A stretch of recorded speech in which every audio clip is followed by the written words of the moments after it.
2 years ago now, us gamers were promised a game that looked like it could really tickle our tits. But then when it was released, this is what we got.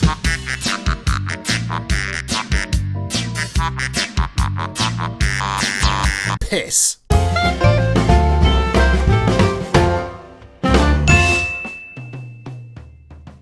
What is up, people? It is Falter here, and here's a video that's really gonna piss off a bunch of fanboys. Please note, any fanboys who are actually watching this video, turn away immediately. However, if you do choose to watch this video, please understand that your tears in fact fuel my puppy death ray machine, which kills 25 puppies a minute. You sadistic murdering bastard! With that out of the way, and all of the fanboys going back to play Minecraft, let's get on with the video. Now, before I start, I would just like to say that I've accumulated about 109 hours playing No Man's Sky. When it first released, it was actually a novel concept, and I did enjoy playing it. Flying around the planets, looking at the different biomes, it was a lot of fun. But that's all you could really do. As it turned out, Sean Murray lied his fucking ass off about practically everything inside the game. Or it was a language barrier. Or he didn't actually have anything to do with the game. Or he's just a dick. He's just a dick. Let's just go with that. He's just a dick. Yes, that's right. Before the game was released, we were promised many things, such as a large trading economy, large space battles in which you could choose what faction you wanted to fight for, and of course the multiplayer, which Sean Murray still stood by even after the game was released on Steam and stated single player. But an entire year has gone past now, and in that year they've brought out quite a few updates which have added a lot of the things that were promised for the initial release, including multiplayer. Kind of.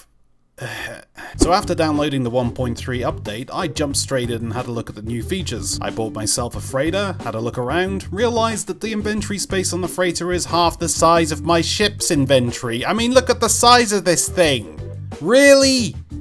There's also a new mission chain which gives you 8 hours of playability, which is basically just a text adventure where you stare at this guy that looks like he's surfacing from an oyster's butt. They've added a new trading economy, which isn't actually a trading economy, it's just buying things from different sectors.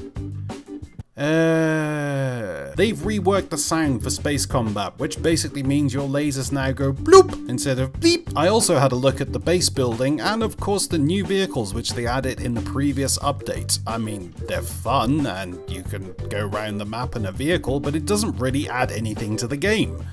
You're just doing exactly the same thing, but in a vehicle. And of course the hover vehicle, which likes to get stuck up the arsehole of large beasts. Also in the update, they promised a large diversity of new biomes on planets. I had a good look around for about 2 hours, and I managed to find some bubbles. Some bubbles.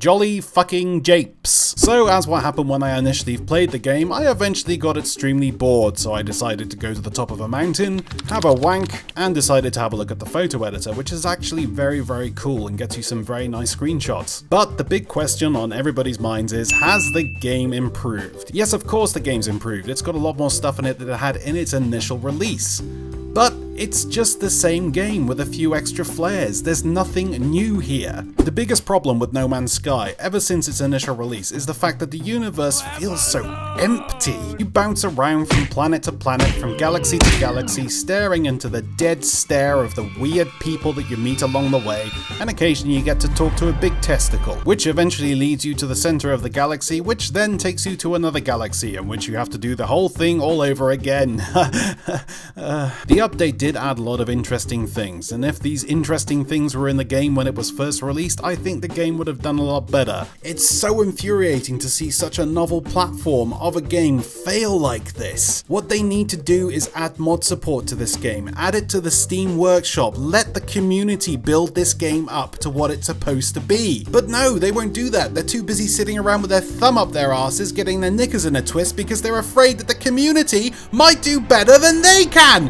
which they usually can. Unlock mod support for this game so people can make the game flourish. Oh, I'm so emotional right now. But I guess if you're new to the game and you want to give it a go, now's the time to do it, I suppose. Just wait until it comes down in price, preferably to about £3.99, and you get a free cake. And a blowjob. Oops. Not from you, Sean, fuck off. Actually, well, since you're offering... Who's a good boy? I like the games. You like the games. If you really like, subscribe. Look at those beautiful little videos. I bet you really want to click one of those, don't you, you dirty little monkey? How about helping an old chap out and pressing that like button on the bottom of the screen? I bet you also want to click that little subscribe button, don't you? Go on, ring my ding-a-ling.